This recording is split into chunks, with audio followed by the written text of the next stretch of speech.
If you finally want to lose weight and keep it off forever, you got to understand these 3 stages. Now, my name is Clint. I've actually helped over 2,100 people lose anywhere from 5 to as much as 147 pounds. And this is what I've noticed over my 13 years of being in health and fitness. So you can actually use these stages as like stepping stools. You go from one to the next. Now you can always skip them, but what I've noticed is whenever people skip them, they usually have a harder time keeping the weight off for the long period. So stage number 1 is the switch out. So in the switch out, you're not going to be cutting things out, but instead you're going to switch it out. So instead of drinking regular Cokes, you drink Diet or Coke Zero. Instead of eating the regular breads, you do the low carbs or the carb-free breads. Instead of the sugary sweet things, you do the sugar-free. Now this one is super useful because if you're used to eating a specific way versus cutting everything all the way out, it allows you to have the things that you want just in a lower amount of calories.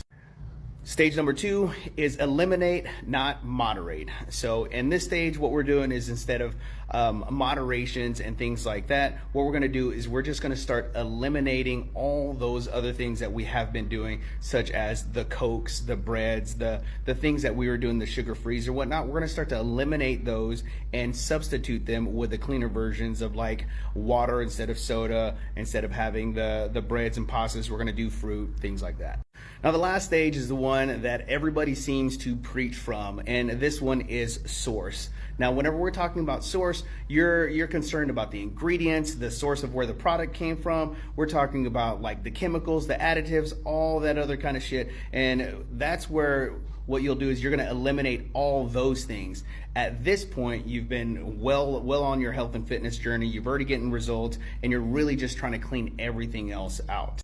Now, the problem with this one, though, is that a lot of people are already here and they preach to the people that are in the first stage and they're talking about ingredients and source and all this stuff when that person is not ready for that conversation yet. So if you take these step by step and then you get to the source, you're gonna have a lot better of experience, and then you'll know how to get back the result if you ever start to gain the weight. And if you want to learn how to eat at any of these stages, just check out my profile. I post a ton of videos and a ton of information, and just comment down below, what stage are you at or what stage would you like to be at?